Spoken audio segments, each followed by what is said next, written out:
Alright, so let's talk about history taking for a minute.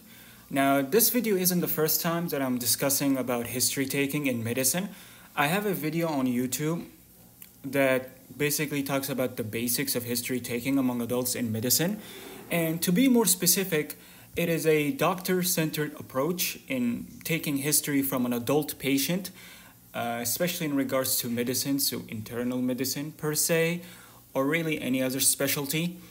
And in this video, I talk about really the details or really the things that you generally say or ask to the patient in a systematic manner per se. Of course, in this video that we're doing today, we're going to be talking about generally the same things that I taught in the video or I revised in the video about history taking from an adult, but we're going to learn how to take history taking with a different approach. You see, in the video I did before, it was a doctor-centered approach. But in today's video, we're going to be talking about how to take history taking, or really the basics of history taking, from a patient-centered approach. And this approach is commonly seen in primary care clinics. So regarding patient-centered approach, this is seen in primary, PCA, primary care clinics. And typically, the doctors you see in primary care clinics are the ones in family medicine. And even internal medicine, some people in internal medicine, they choose to be doctors in primary care, which is a primary level of healthcare. They prefer to be there rather than be in the hospital. In the hospital, they consider it as a secondary level of healthcare. So think of it in هنا في السعودية or in Saudi, we're talking about Shamesi, we're talking about Malik Fahd, we're talking about Prince Mohammed. For example, these are examples of secondary levels of healthcare as hospitals. But typically for most patients, or really all patients, their first exposure to a healthcare individual or a healthcare provider are the clinics, the primary care clinics near your home. And they're considered as primary level of healthcare. And the doctors they meet are either GPs or internal medicines, internists, or family medicine. And regarding the history taking, it's a bit different from the ones from taking in the hospital. For example, the video I explained to you in this video regarding history taking among adults, this is a doctor-centered approach that's taken mainly in secondary hospitals. So Shamesi, for example, an internal medicine doctor, they'll take history from a patient in a doctor-centered approach, meaning they focus in diagnosing for the disease and fixing on the disease more so than focusing on the patient himself or herself. But in the case of a patient-centered approach, which is what you see among physicians and primary care clinics, in this approach, you ask relatively the same questions that a doctor will ask in the hospital. But the difference is that this approach incorporates the patient himself. We focus on the patient's well-being more so than just focusing on the disease that we're trying to diagnose. So for example, in a patient-centered approach, we're going to apply ICE. The I stands for ideas, the C stands for concern, and the E stands for expectation. We incorporate the I's into history taking, and we add all of these together to one basic idea, or one basic key element of patient-centered approach. We add the I's to what is known as holistic approach. What does that mean? That means when we ask the patient questions, we don't just ask him close-ended questions. We ask the patient open-ended questions. We ask the patient, how does he feel? How does the disease affect his quality of life? The patient himself, what does he know about the disease? We want to educate the patient about the disease once we diagnose it.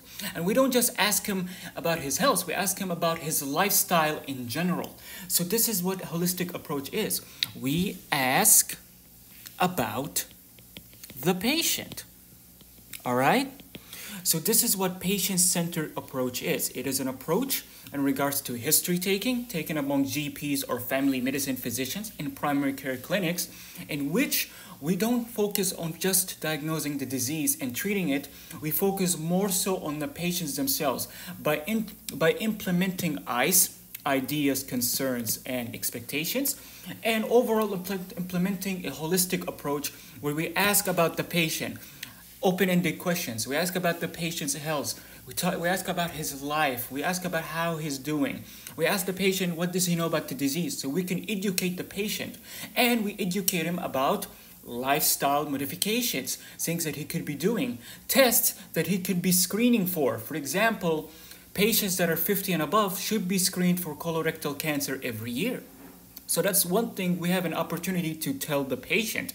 And these are typically not told in a hospital like Shemasi. These are told in ayadat or in English clinics by primary care physicians. So I just wanted to give you a brief idea before we discuss really the basics of history taking from a patient-centered approach in a primary care clinic, especially most relevant to family medicine. Now, I have here a list. Really, this is a list or a checklist for some of the OSCE stations in family medicine. In my case, in my university, Al Marifa, and it should be the same for any other family medicine course that has an OSCE exam in their university. They'll have a checklist that the students should read in a case of history taking from a patient with hypertension, or history taking from a patient with irritable bowel syndrome that are associated with abdominal pain. And before we talk about really the checklist that we have in mind, let's talk about the basics, or really the key things that we need to know about history taking from a patient-centered approach. So if we take this blank page right here, in general, there is nothing too much different from taking history from a patient-centered versus doctor-centered approach. The key differences is that you will modify some of the things that you'll say. You will remove things that you used to say from before, and you will add things new. So there's certain things that are new, there are certain things that are not, and the things that are not new, they are old, that you took before, we will modify them. So let's go step by step. So you know, in history taking, remember when you as a doctor, you were told in history you need to introduce yourself to the patient and explain to him that I want to ask a couple of questions about you so I can help you in your diagnosis, and that my name is Dr. Masalan Muhammad. You remember that at the beginning of history? Well, let's say for the sake of this video, we will not do this approach. We will not introduce ourselves, because patient-centered approach for history taking is typically done in a primary care clinics. And typically, it is the patient that comes to your clinic rather than the other way around. In hospitals, you as a physician come to the patient in a specific patient ward to talk to him. But in a clinic, you are the doctor. He will come to you because you have an appointment with him. You'll be sitting in your chair with the system, and you, the doctor, already know about the patient. You have the patient's data on your system. So the patient will come to you in the room. He will knock on the door. He'll say, Assalamu alaikum, and you'll say, Alaikum assalam. Ma'ak Dr. Nawaf Salah. Are you my patient, Muhammad? Yes. Then please, how are you? Please take a seat. So even in the beginning of history taking, you don't have to introduce yourself to the patient, all right? Here, it is the other way around. The patient comes to you in your clinic, he knocks on the door, you tell him to come in, and you tell him, he tells you Assalamu alaikum in Arabic greeting, you tell him Alaikum assalam, Hal Inta Muhammad, are you my patient, to be sure? And yes, Ma'ak Nawaf Salah, Dr. Nawaf Salah. Please have a seat. All right, how are you? Please have a seat. So to summarize, regarding history taking, the first step is really build a rapport. You need to build a rapport with the patient. Be nice to the patient. Ask him open-ended questions. Just say, come in, be friendly, tell him to come in. How are you? Are you my patient? And ensure he's your patient. Please have a seat, all right? So build a rapport with the patient. And then once the patient is sitting on the chair next to you, obviously you want him to be in a body language very specific. Like for example, if we go to our medicine group real quick, for example, if we have one video like this one right here, where the physician, being this one onto your left, he's sitting here and he's talking to his patient that is in front of him. So he sits on the chair, you welcome him, and the first question you will ask after welcoming the patient, tell him how is his health, or how are you, building a rapport, and he's sitting on the chair. The first question you'll ask to the patient is, how can I help you? So the next one is how can I help you? This is an open-ended question. You don't want to say what brought you to the clinic. The patient knows why he comes to the clinic. He has a problem. So you'll ask the patient a question from another way. You'll tell the patient, how can I help you? كيف أساعدك اليوم? ممتاز. The patient, from what he knows, and this differs to every patient, but the patient will tell you what he has. He might tell you in details, he might not, but he will tell you why he came to the hospital. So you ask him, how can I help you? Afterwards, when he says, for example, doctor, I have abdominal pain. I have pain in my stomach for around 2 days, مثلا. Then from that point on, you'll ask the next question. Can you tell me more about that? You'll ask the patient, can you tell me more about that? I don't want to ask specific questions here. I don't want to ask close-ended questions. I will ask open-ended questions because if you realize by the end of the video, the history is focused. The history, we don't want the questions to be leading questions. We don't want the patient to say yes or no because I'm trying to bait the patient to saying, yes, he has this. No, I want to ask the patient open-ended questions, tell me about his health overall, and then by the end of it, I could ask close-ended questions to get a bit more details. But to start with as a beginning, start with open-ended questions. How can I help you today? Oh, you have abdominal pain? Can you tell me more about that? And then he tells you more details. Of course, the patient, usually he'll not tell you everything, but he'll tell you what he knows, all right? And then you will proceed accordingly. So for example, in the next stage, for example, you might ask the patient by the form of Socrates. If a patient has abdominal pain, you might go to Socrates, go with the site, go with the onset, go with the character, ask him about radiation. However, you don't have to go Socrates step by step. Instead, you can ask the patient about Socrates in general. Try to play eeny, meeny, miny, mo. For example, if a patient tells me he has abdominal pain and has been bothering him for 2 days, here, instead of asking about the site, I'll play eeny, meeny, miny, mo. I'll tell him a more open-ended question. I'll start by asking, what makes the pain worse? For example, what makes it better? I'll start with that. And I'll tell him, okay, tell me, if you didn't tell me already, can you tell me how long has this pain lasted for you? Or what is the duration of this pain that you have? So I ask about the duration.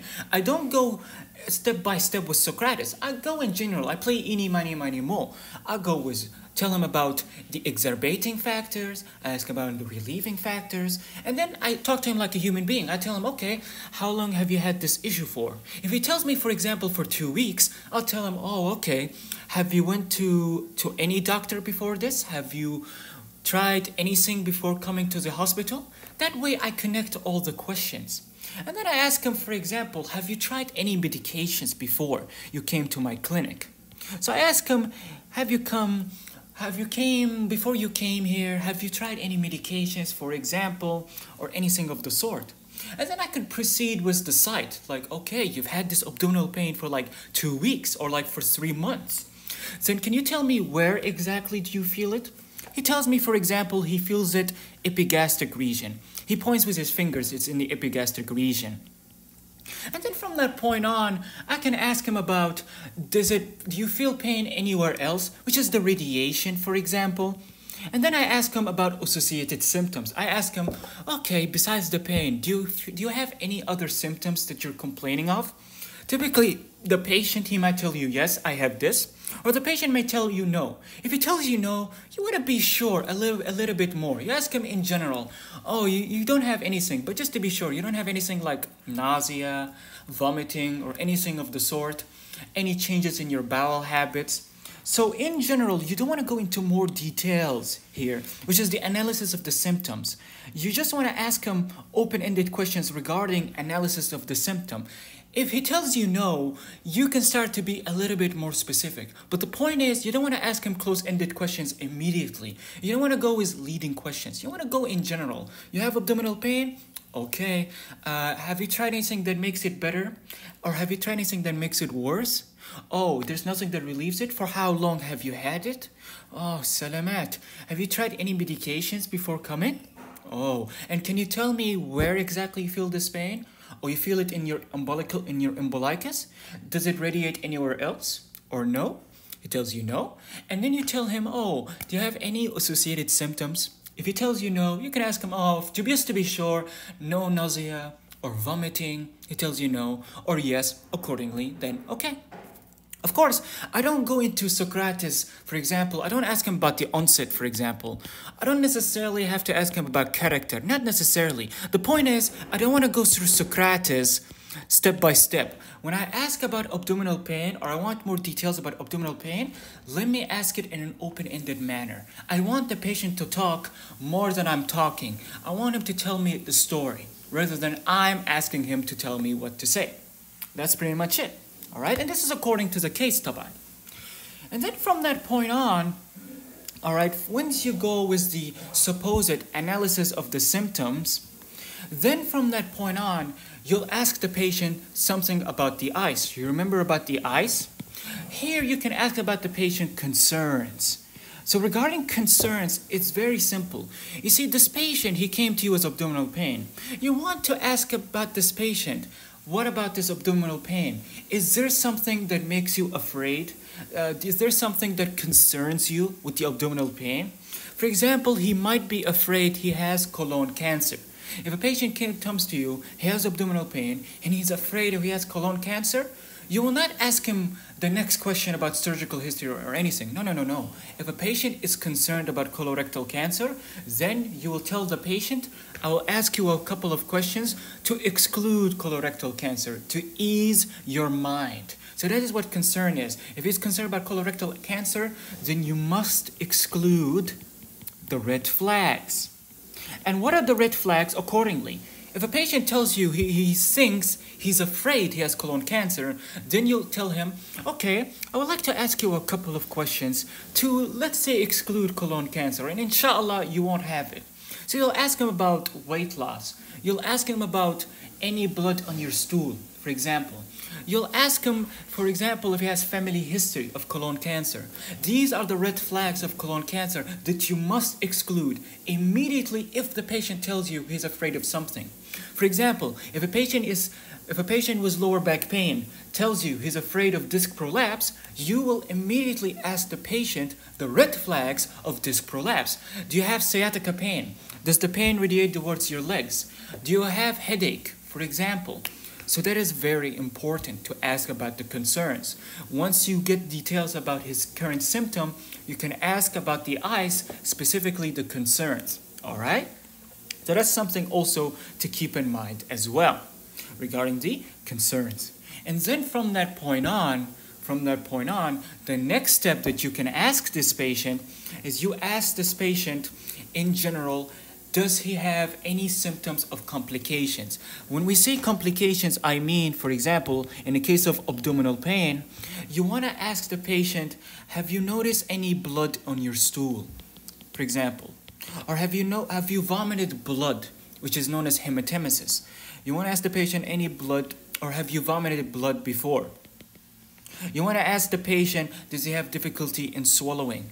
These are complications in general with abdominal pain, because abdominal pain can mean anything. It could be GERD, it could be peptic ulcer disease, it could be dyspepsia, non-ulcerative dyspepsia, it could be anything. So you ask about complications, especially if the patient's case is chronic. If he has abdominal pain for like 3 months, you want to ask about complications in general, any hematemesis, any melena, any dysphagia.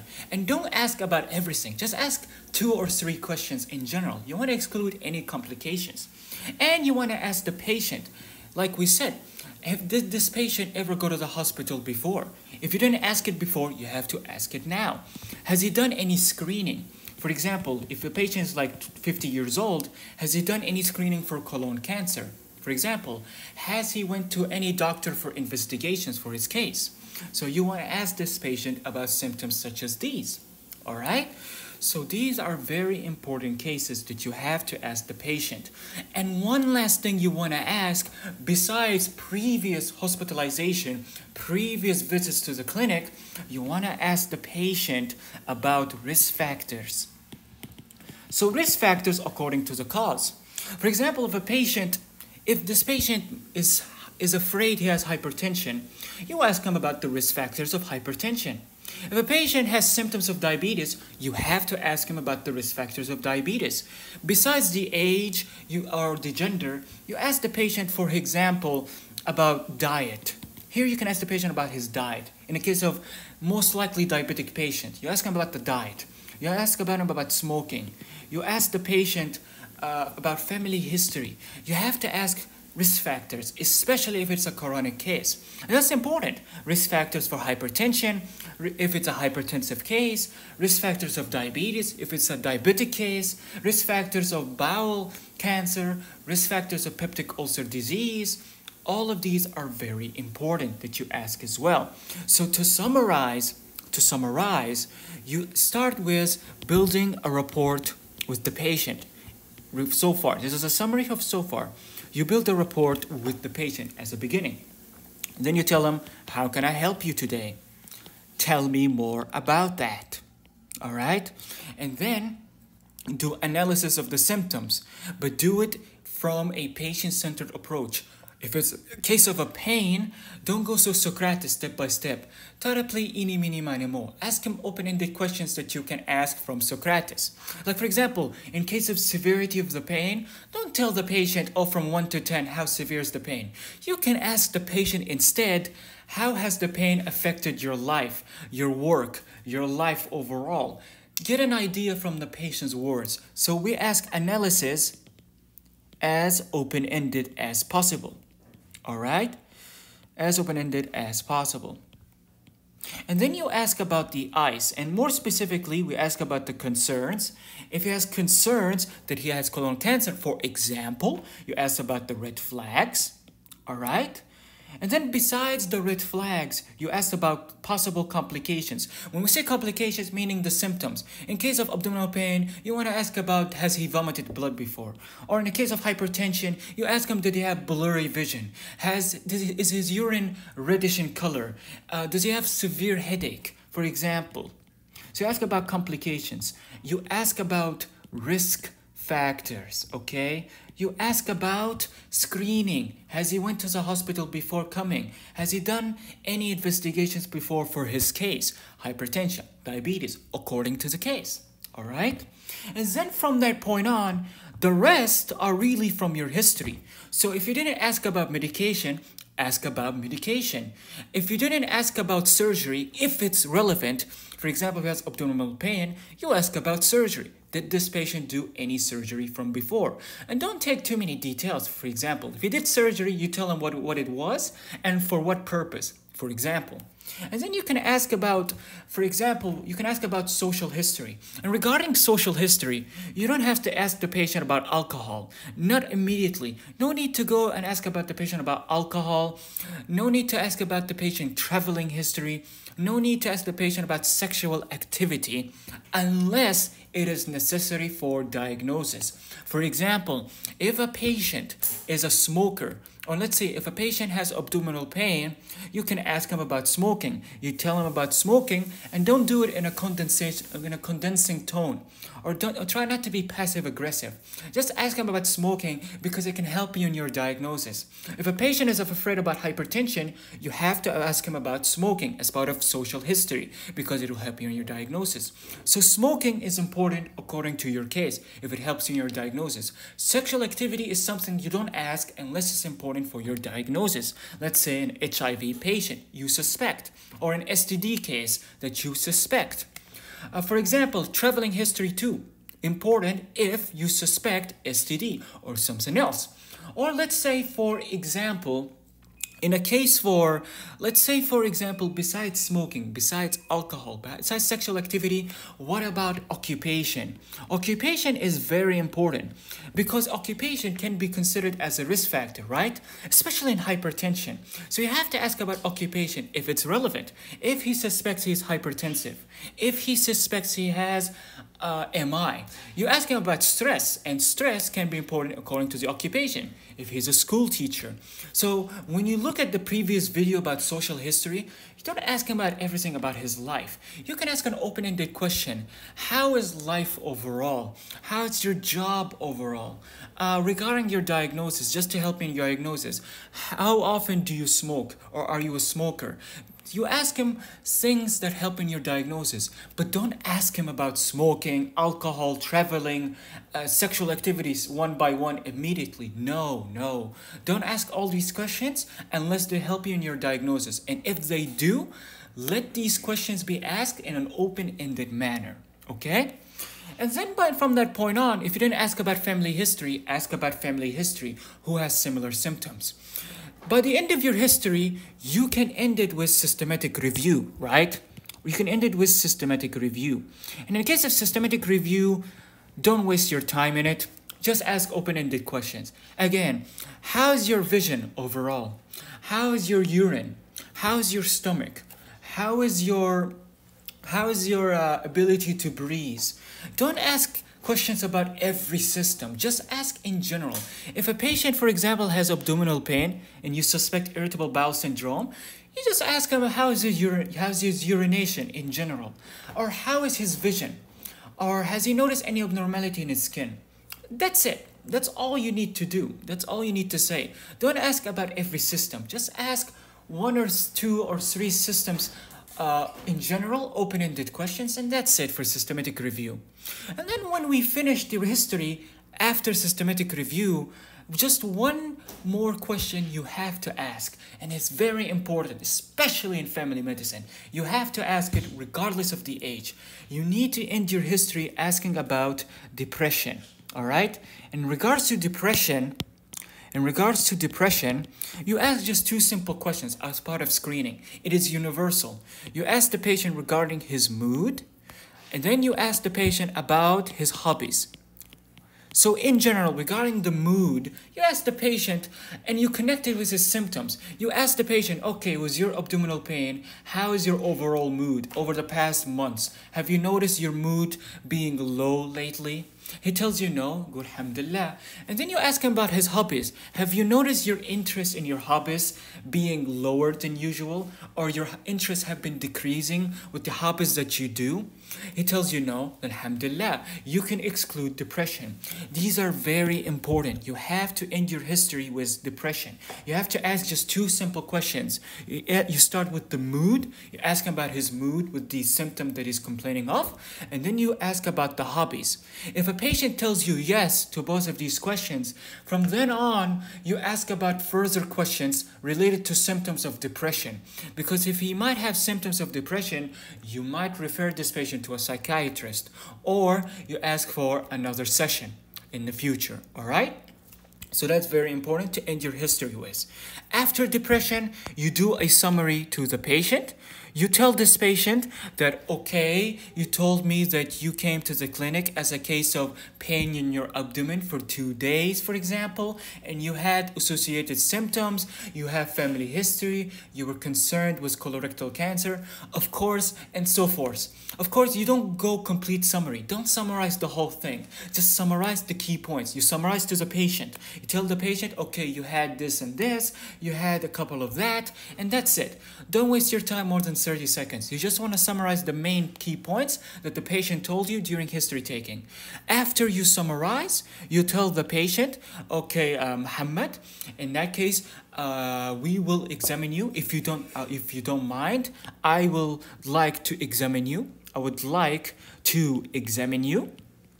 And I would like to examine you to help in my diagnosis. Would that be okay? So in case of abdominal pain, I would like to do abdominal examination, if you don't mind, okay? He tells you yes, then that's it. Now you finish history and you transition towards examination, okay? So this is history taking using patient-centered approach, all right? This is how you take history in a primary care clinic.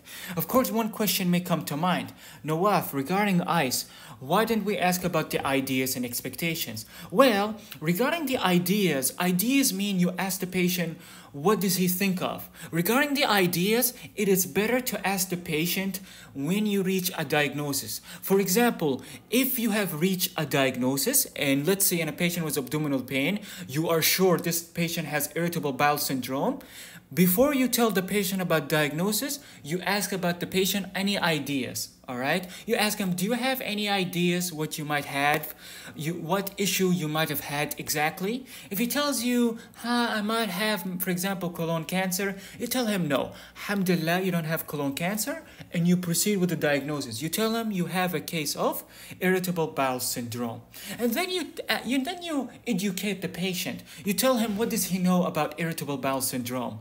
If he doesn't know much, you educate the patient. You tell him everything you know about irritable bowel syndrome, whether he understands you, and then you go with expectations. You ask about expectation, meaning you tell him, how can I help you exactly? Or what do you expect me to help you now? Or how can I help in treating your case? You ask him, what are you expecting in helping me treating your problem? The patient might tell you, I'm hoping that you can give me medications or something to relieve my pain. And you tell them, okay, with your expectation, we will tailor our treatment plan or our strategy. So regarding your irritable bowel syndrome, for example, we will start with giving you loperamide for diarrhea, and we will give you something for the pain that you feel in your abdomen. And you continue with it, and we'll give you a follow-up appointment after 3 months, for example, or after 2 weeks to monitor your progress. That is what expectation is.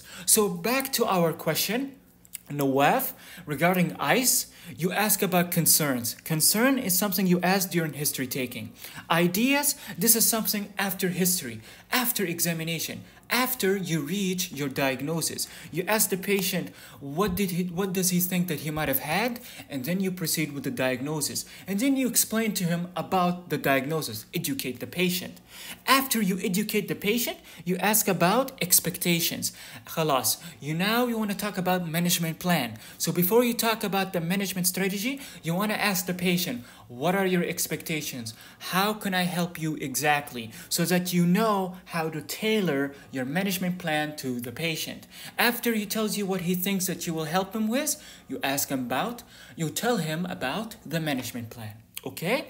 So that is the question about the eyes. And thus we finish with the history taking regarding how to take history or a focus history during a primary care clinic. And usually most history in primary care clinics, talking from experience, they don't take more than 8 minutes, 8 to 10 minutes, all right? And that's pretty much it. One more question. Someone might ask me, why shouldn't I ask the patient about demographic data? Ask him about his name, his age, his sex. There is no need, because in reality, you will have the patient's data on the system. You'll have his name, you'll have his age, you'll even have his BMI. So really, you might ask the patient questions about his occupation, for example, but you don't have to ask him about his name. You only want to ask him about his name if you want to be sure that's your patient who comes to you. But you don't have to ask about demographic data, whether he's married or not. It's already in the system. So already you can begin your history taking by building rapport and asking the patient, how can I help you today? Okay? So to summarize, please let the patient come to you, build a rapport with the patients. عليكم السلام, كيف أحوالك? إن شاء الله بخير. Please sit in the chair. اتفضل. How can I help you today? Tell me more about that. Do analysis of his symptoms. If he has, you want to ask more information of the symptoms at hand. Then you ask about concerns. After concerns, ask about the red flags. After the red flags, please ask about the complications. Ask about the risk factors. Ask about the screening.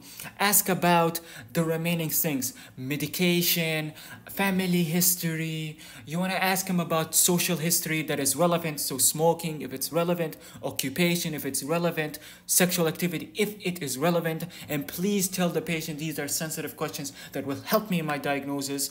then go with systematic review but not detailed, and then ask the patient about 2 questions regarding depression. You have to, the mood and the hobbies, then summarize the case to the patient, summarize what you've discussed, then please ask the patient's permission that I would like to examine you for your case, and we will know what you might have exactly. Once you reach your diagnosis, tell the patient about the ideas regarding ICE, then tell the diagnosis, educate the patient about the diagnosis, and then finally tell him about the expectation regarding management. How do you expect me to help you today? Once you tell you his expectation, proceed with telling the patient about the management plan. So this is history, examination, diagnosis, management plan. That's pretty much it. Okay, so that's the summary.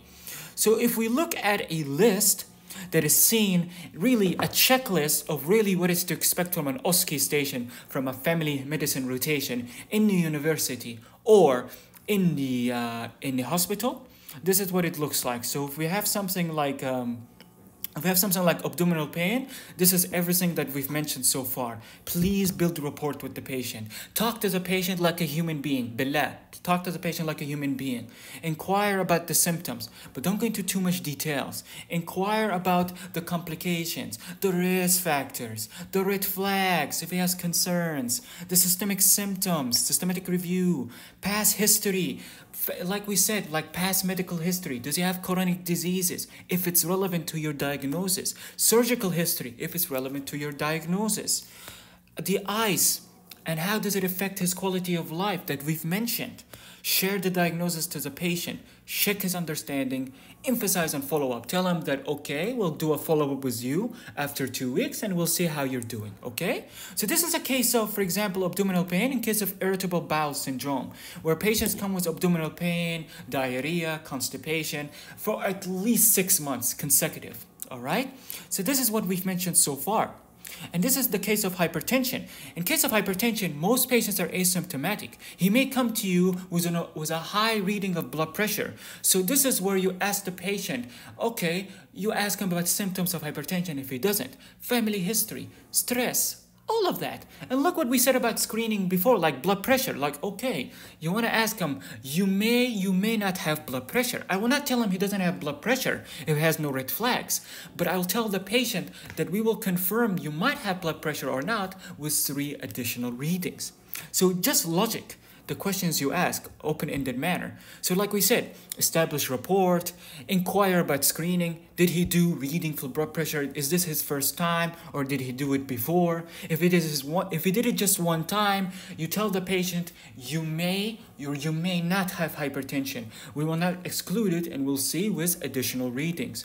You ask about complications, you ask about risk factors, you ask about systematic review, past history, medications, the ICE, anything that he did before, everything that we've mentioned so far, the diagnosis, examination, everything that we've mentioned so far.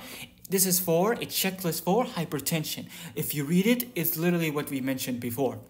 And by the way, before we end the video, in most cases on an OSCE station, they will give you the case of the patient like this one. Yani they'll give you the patient's details. Like this is what you see in the system. In actual clinic, this is what you see in the system. From the perspective in an exam, they'll give you a paper of a patient's data. You read it, and really you read it before you come to the station. You read it before you knock on the door and take the data or take the history from the patient. And you'll read it again after you take history from the patient. Yani when you tell the patient you will examine you, I will examine you if you don't mind, he tells you okay.